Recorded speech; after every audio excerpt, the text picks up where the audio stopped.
Hi, this is Ed Amoroso. I want to welcome you to our webinar today. I think you're going to enjoy the discussion. We've got some experts here in identity and access management resilience, which is related to cyber resilience. In fact, they may even be really not the same thing. That'll be one of the questions we'll ask some of the folks here, but I think you're going to enjoy it. This is a topic that most chief information security officers and security practitioners are not only mulling over, thinking through how do we deal with the need for greater resilience, but also looking for good partners. And you're going to enjoy, we have the CEO of a very cool startup company working in this area, Acsense, and we'll ask him to share with us from a practical perspective how a commercial provider supports this type of thing. So what we'll do is I'll go around and allow each of our participants a moment to just say hello, and then we can get into our discussion. I will start, Kayla, with you. We have Kayla Williams, who's here from Devo. Say hello, Hi, Kayla. everybody.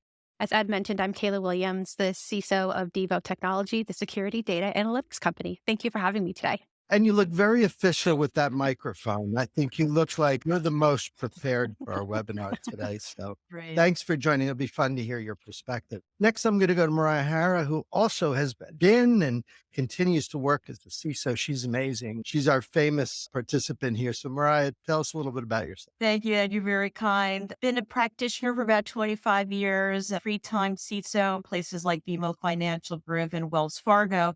I'm currently proud to be a tag research analyst and advisor, as well as a CISO to some various clients based in New York, and happy to be here. And Moriah, the resilience is something we talk about all the time. Comes up frequently with enterprise teams. So I'm pretty psyched today. I have a feeling I'm supposed to be the moderator, but I'm going to take notes. I think I'm going to learn something from you all today as well. So thanks for joining, Moriah. It's nice to see you. Happy to be here. And Muli, say hello. In fact, as you're talking about yourself, tell us a little bit about Accsense as well. I'd love to hear about the company. Thank you, Ed. Starting my career for a decade at EMC, the storage giant, with a lot of experience around backup recovery. Served some time as also a consultant for business continuity and disaster recovery. And following that, I opened my own consulting firm, which excelled in identity and access management. Actually, we were introducing Okta to the local market in Israel, becoming the biggest system integrator for Okta in Israel with hundreds of customers, and enjoying the vast changes in the identity management market, standing in the middle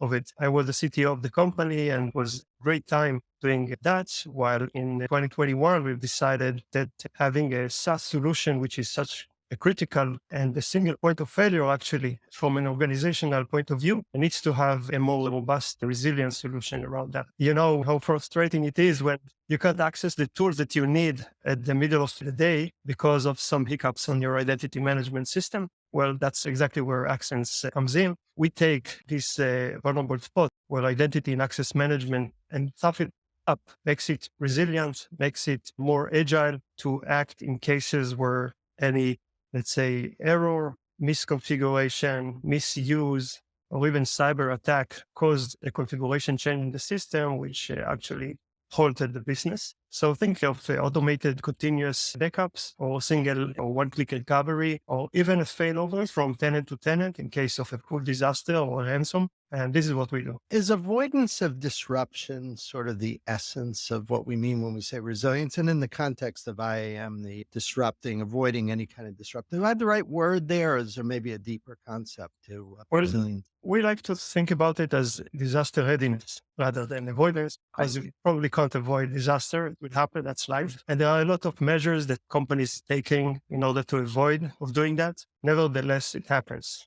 It happens for various reasons, and lately for more and more because cyber breaches. So ability to be resilient, to go back to business as usual fast, following a disaster like that, I think it must be an inherent part of your day-to-day operations. Kayla, you work at Devo. Yes, share a little bit about it. I'd love to hear what you Yeah, I think I was going to build off of what Muli was just saying. You would always have to assume that disruptions will occur and you have to plan for them. That's the contingency planning. And it's not just, and everyone thinks, oh, like from a cloud perspective, like, oh, your hosting site, like just as a cloud service provider like Devo, like we have to look at our environments globally.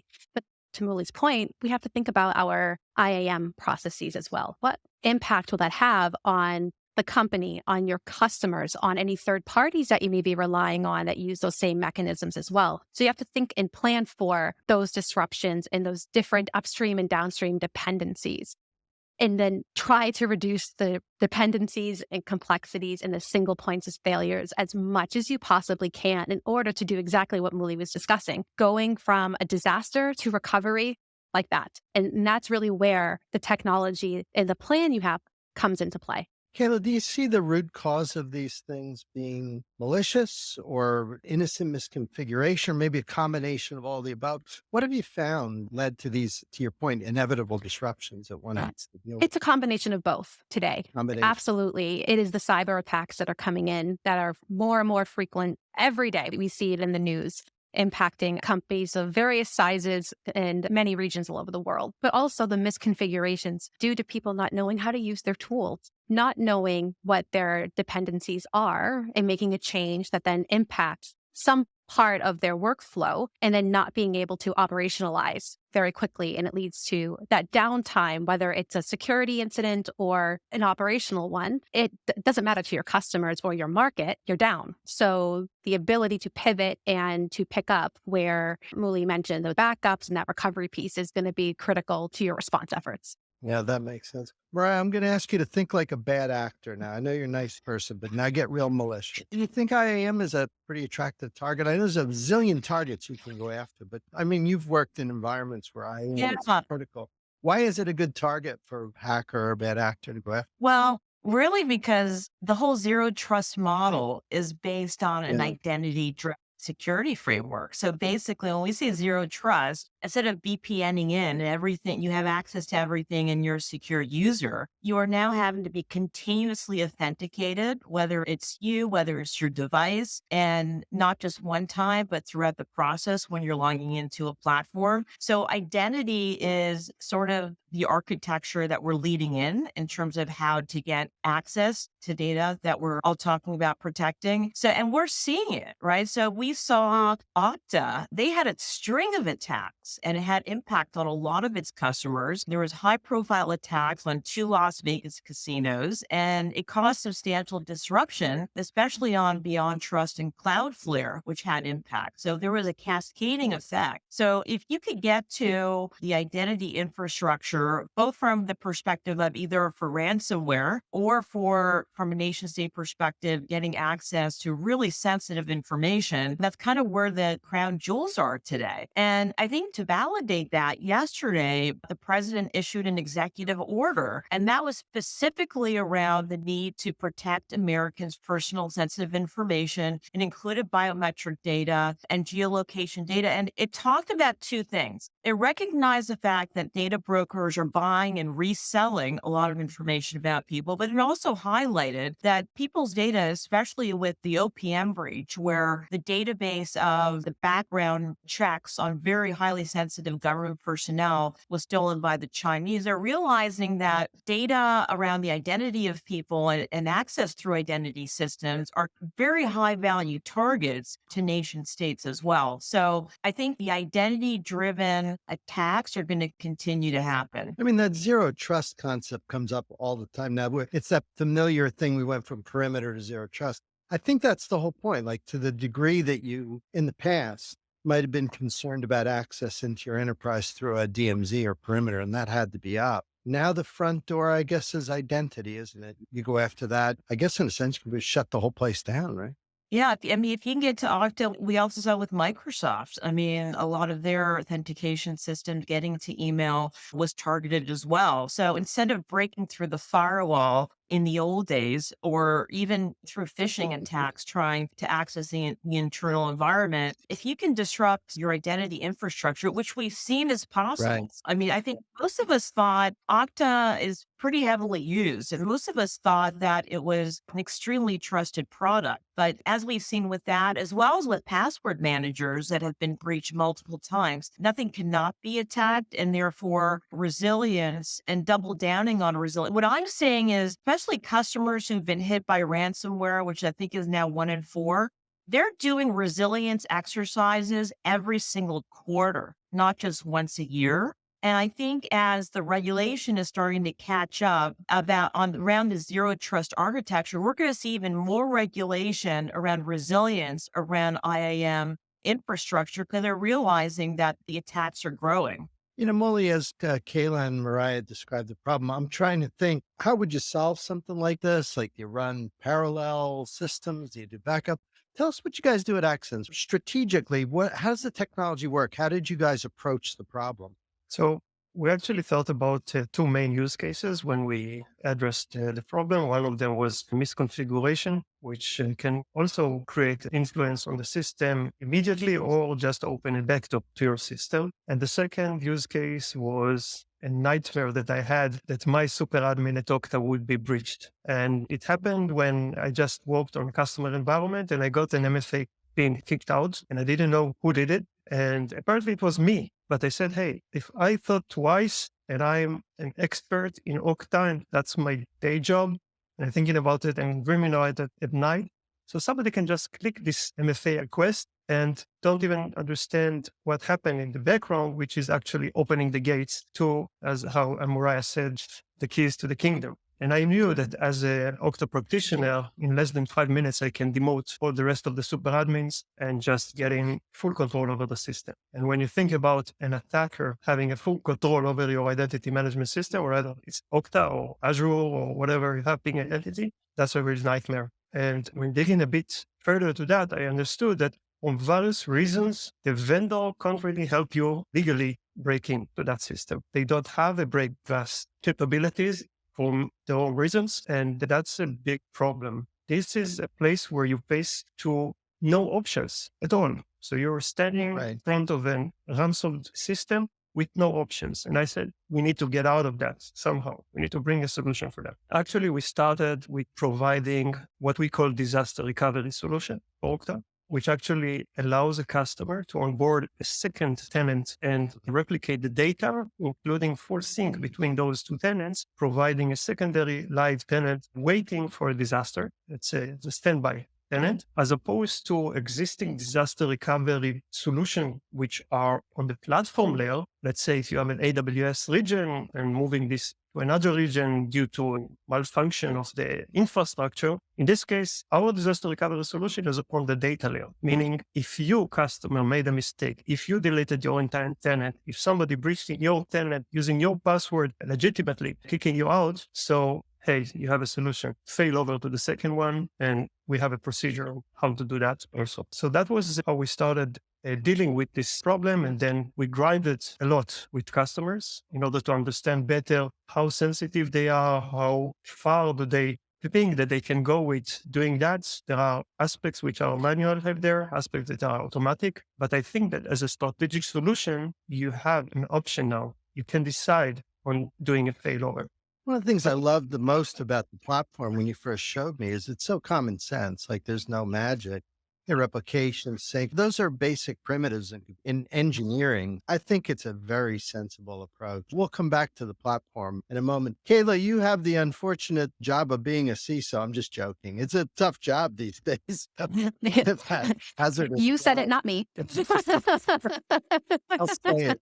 You wait till you're like me, you retire, then you can say it. But I want to talk to you about the compliance and some of the regs that pop up. Compliance is a big deal now. My observation was that I think the compliance standards are a little bit behind in terms of resilience. They're really good when it comes to disclosure and sensitive data. That's a good thing. What do you think? Like, maybe we just sort of speculate. Do you think you see resilience playing a more important role, say, with auditors and regulators moving forward? What's your experience? Absolutely right. There is more of a focus on resilience, the operational resilience, the security resilience, the ability to respond and, to Muli's comment before, to turn it around and start working again and not have that downtime, that recovery process in place. I absolutely agree that our laws, our regulations, our standards, not just here in the US, but abroad, can't keep up with the rapid pace of change that we have across the technology landscape. So I do feel that we're always going to be a bit behind, especially when it comes to laws, the bureaucracy of passing a law,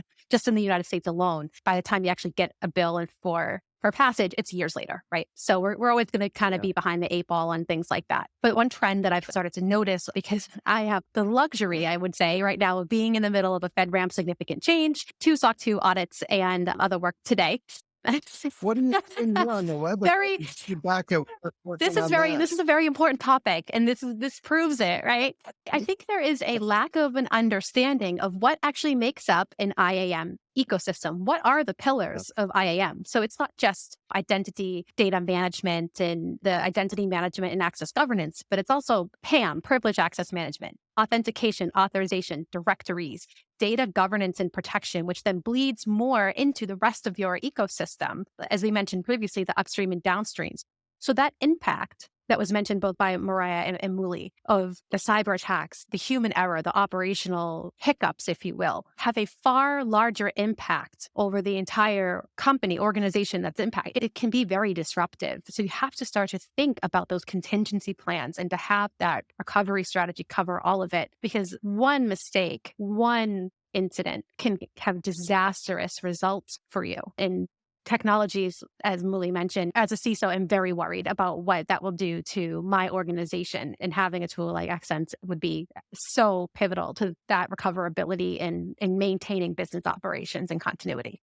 Yeah, I was going to say about regulation. I think Kayla's right on the money. I think thankfully there is some regulation, and I think it's going to grow. I think the regulators are usually about a year or two behind, but they will catch up on double downing on making sure your IAM environment has more resilience integrated. So resilience has been a theme for regulators for quite a while. And as Kayla mentioned, resilience is basically means expect to have a ton of disruptions, expect to have cyber attacks, but you have to continue to service your customers as if nothing is happening. That's the new expectation. And I think as, again, identity-driven attacks are going to grow because that really is how we're approaching zero trust architecture. The focus on resilience in the IAM space is going to grow. And I wanted to mention a couple things around regulation. A lot of us use the NIST cybersecurity framework as a strategy and to manage our program. And it was recently reviewed for the 2024 implementation, the 2.0 framework. And the 5 pillars, interestingly, 2 out of 5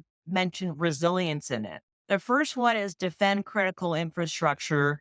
The second is disrupt and dismantle threat actors. The third is shape market forces to drive security and resilience. Fourth is invest in a resilient future. And the fifth is forge international relationships and partnerships to pursue shared goals. So 2 out of 5 talk about resilience. And that's obviously a big theme. The other item I just wanted to mention for those listening that are deep into IAM as a job, NIST is currently working on a draft publication around IAM management roadmap and includes in this document, it actually is a lot of different things. It talks about how to plan IAM capabilities for large organizations as well as national ones. And it also shares strategic focus areas and principles with various stakeholders. So I would definitely encourage people to volunteer and help draft the future for what we need. That is wonderful advice, Mara. I hope people take you up. Now, Muli, I want to ask you a question. As a practitioner, I know that problem I always had is everything's always a big giant mess. Like it looks nice on PowerPoint. And when a vendor comes in with a really wonderful platform, oftentimes it's not the platform that's the problem. It's the mess that I've got. How do you deal with that? When you go visit a bank and you say, tell us what you're doing in IAM, and then they have that pause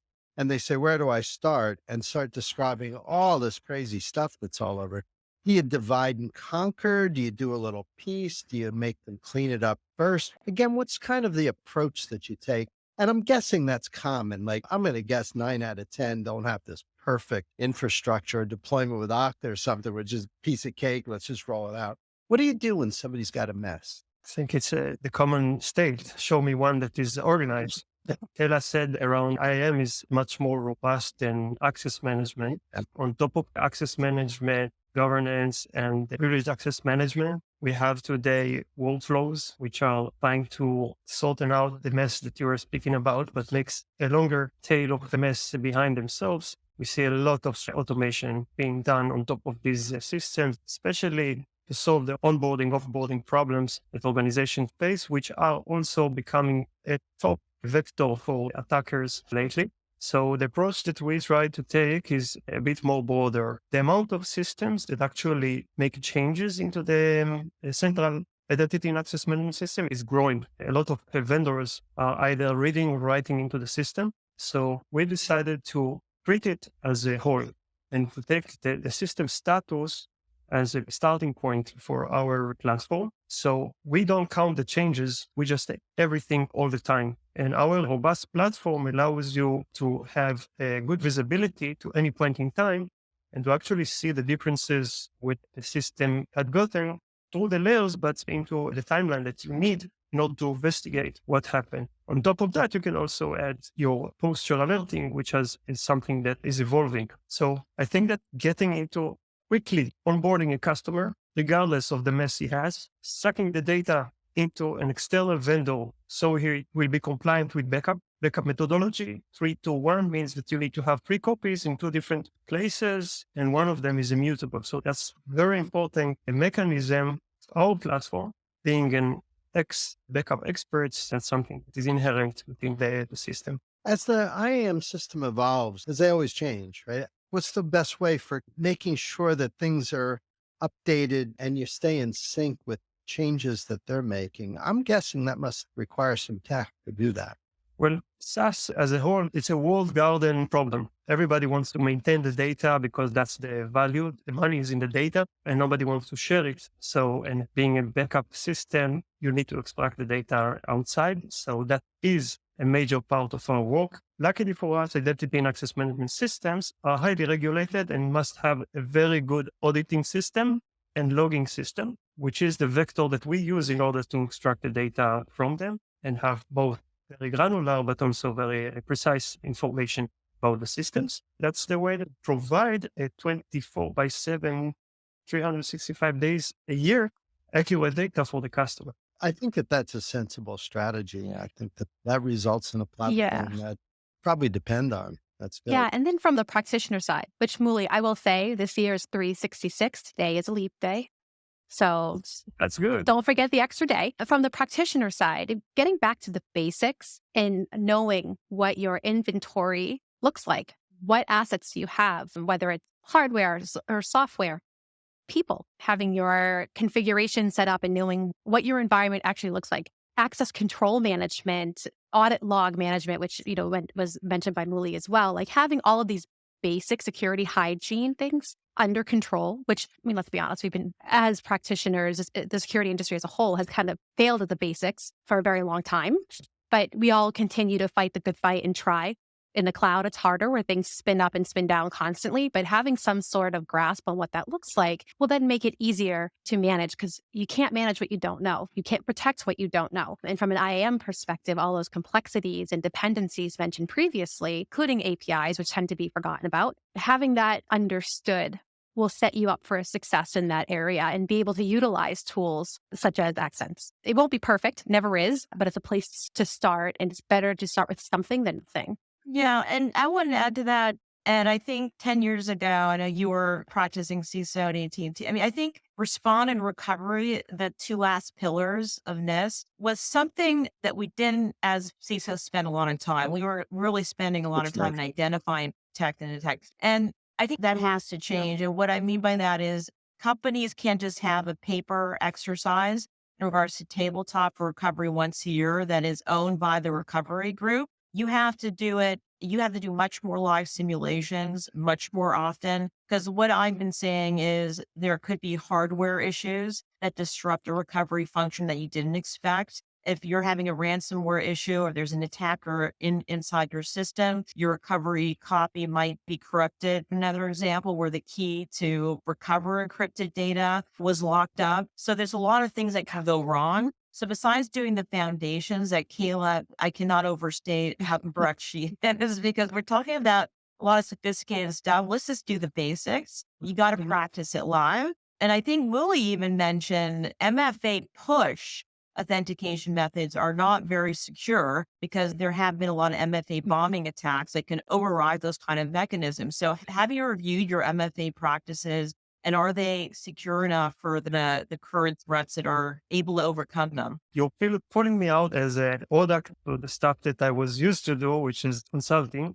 And as a consultant, you want to cover not only the tools that the company is using, you want to cover the processes and the people that are using those tools. And I think that one of the special things that Accsense is doing with customers is to have a file drill with the customers, set it up in advance. And the reason that I asked my team to have file drills because I felt that many customers are a bit reluctant buying into our failover solution because they are quite afraid of the manual tasks that post recovery require. And as a practitioner myself, which I know how long it takes if you're trained in that, it's much less scary. And we actually timed a drill with the customer and timed the drill afterwards. It was 10 times faster at the second time. Instead of a 3-hour drill that took time and everybody, okay, just because you don't have the processes or you don't remember how to do it, at the next time it can take half an hour to reignite a full working system, let's say tens of applications back to normal following a failover. Yeah, Muli, I could tell you as a CISO, that is super valuable, like as a buyer, because it always is. 20 years ago, someone said it to me, people process technology early in my career, and still holds true. And again, you're in a very niche expert area. And I think most organizations are a little bit scared of touching this. And I think if you're able to offer that expertise, it can go a long way. That saves money and time and resources. And that is something that from a security risk, we look at it because it's always the financial impact is always important to discuss. But from an operational perspective, that is happy customers. Your brand is being told, oh yeah, maybe there was an operational incident, but they turned it around like that. And that helps to build trust within your market and your customers. So it's fantastic. It's such good practical advice. Certainly hope people will take the time to visit Accsense.com and take a look at the platform. In the last few minutes that we have here, I'm going to ask each of you to think kind of in terms of next steps, action plan, maybe even a little bit about future. We'll go around. I'm going to end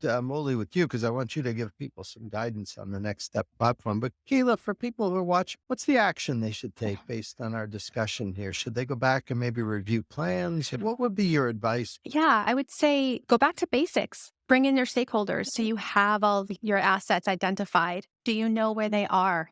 That's a big question. And then dive a little bit deeper. What are the upstream and downstream dependencies on each of them? What does that spider web of ecosystem look like? And then take it to the next step. What's the criticality of those systems? What's the impact if you lose something? Because what I tend to find is that customers of mine that I've had in the past or other peers don't actually look at the criticality. Everything becomes critical when you don't have that defined. And then go to the next step. What does the IAM look like around that? That whole ecosystem of IAM, not just the access management, but all of it. What are those dependencies? And is there a way to make that better? And it's bigger than a breadbasket. I think as we've all uncovered here, it's going to take the effort and the time. But to Moriah's point, don't be afraid of it. Go and do that digging because ignorance is not bliss in this case when you get breached. Has it been your experience of customers that you deal with? Do they have or maybe not have resilience plans that maybe include IAM? What's your instinct there? It's always on the back burner. And unfortunately, it's because of when people think about that resilience side, they just think about the technology that needs to be stood up, but not about how you're going to access it. How are their customers going to access it? What are those implications? So it's kind of expanding your horizons around your disaster recovery and what those strategies look like and going that step further now. As discussed previously, these systems are being attacked. They are being taken advantage of. It's now time for us to arm ourselves, our organizations, with better practices in this space so that we aren't caught off guard and then taken down. And to our points earlier around compliance, we may have no choice. So. That's very true. Yes. Moriah, what kind of words of wisdom do you have for people who are watching here? You provide guidance. Yeah, I mean, listen, Muli said it. He was able to experience a compromise of his admin account to his own Okta environment. And we've seen it with the casino breaches, the lapsus attacks on one of Okta's suppliers, Sitel. Your admin account to your Okta environment can be compromised. So most organizations do ethical hacking simulations every year. I would like to say, maybe design it around what if our IAM infrastructure was compromised? What can an admin do? What would the impact be? And how do we respond Personally, as a CISO, I would be hiring Muli just for the simulation, the test exercise, bringing us down, and then what do we do? And doing a tabletop, and then doing a closer to a live scenario testing, and making sure that if his product fits, to help with the resilience piece up to seriously consider it. And the other thing, of course, is to review. When we talk about reviewing your resilience strategy, you want to review the access control to users that are accessing backup data. We talked about reviewing your MFA types. There's some that are less secure than others. And you want to make sure that least privilege access is inside the environment. But I would definitely start testing. One thing, Moriah, that you and I both know is the awkwardness when you're dealing with disruptions is you can't actually do the disruption. So is it sort of like simulation, tabletop to walk through? You Yeah. can't say, hey, later on, let's just shut everything down and see what happens. I mean, Yeah. I guess you could. It might not be great for your job, but Yes, that's true. I think that's where, I sort of talked about it. Like, to tell you my career, I didn't work very closely with the disaster recovery people in terms of they know how to simulate closer to live scenarios. They'll have secondary backup environments. So I would say the first thing to do is just literally a tabletop simulation using experts like Muli, who's actually been involved in a compromise of his own Okta admin credentials, and then kind of going through what needs to be in place on paper. And then if you have the resources, you reach out to your recovery folks and you say, is there an environment, a real environment that we can build to simulate this happening and how we would recover, to make sure that, again, things like corrupted data, hardware failures, keys being encrypted on a database that we're trying to open. Again, Muli is the expert, right? So I bring in experts like him that have seen all types of scenarios to make sure that when it does happen, we're in a good spot. so Muli, all the pressure's on you. It's up to you to solve this problem, for heaven's sakes. I'm only teasing, but why don't you give us the last word here? I'd love to have folks watching spend some time maybe looking at your platform. I think it's a great platform. You and I have known each other for a couple of years. I think it's a very fine thing. Take a minute and share with people what the next step is. Is a POC a useful thing? Is that usually how you'll engage with a new client? So first of all, I want to say that customer that onboarded the system is getting constant recoveries as part of the platform. It doesn't even need to do anything. And we're doing it in the background. And that's something that we've learned from working a lot with SaaS systems. I don't know if you ever thought about it, but nobody ever did an integrity check with a SaaS system. You may work already 10 or 12 years on your SaaS, but never did an integrity check to the data because you don't own it. It's yours, but you don't own it. So our goal is for you not to do nothing. We want to do everything automatically. All the tests and scenarios would be completed in full, including onboarding those third-party applications and have the full processes working on a secondary tenant. That's our goal, and we hope to achieve that at least partially by the end of this year, because I feel that as we lower the time that the practitioners and the CISO needs to deal with those compliance issues and to give him the evidence just in order to go to the next task that he has, that will be better for everybody. We call it SRM. We call it our shared responsibility model. When we commit to customers on being able to recover their data, at the moment, we already bring recoverability score, by the way.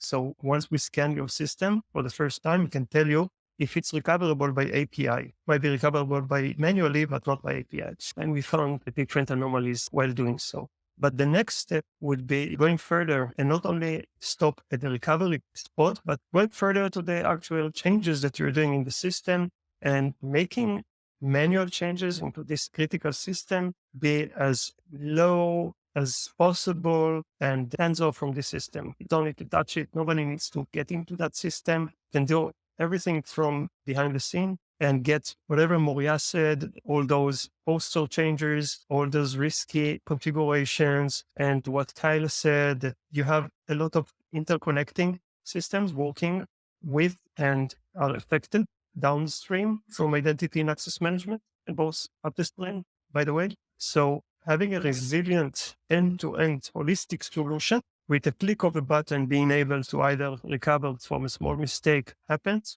or a full failover caused by a big mistake. That's our vision and goal. And I think that we're going to achieve that fast. And after we will achieve that on the level of identity and access management, I can tell you that there are more categories within IT that require at least the same treatment on top of that base infrastructure. Well, it sounds like a nice, smooth engagement. I like the idea. The technology partner does most of the work, and I do very little. That's Brilliant. Love it. exactly what we're all looking for. So, well, listen, on behalf of my team at TAG, I want to thank you. Muli, wonderful job. I hope everybody spends some time looking at Accsense. Kayla, good luck over at Devo. Keep everybody nice and safe over there. Thank you. And Moriah, as usual, keep up the great work, all the nice things you do in our industry. So Absolutely. Glad to be here. keep up the good work. So again, for those of you watching, we'll see you next time. And thank you for watching.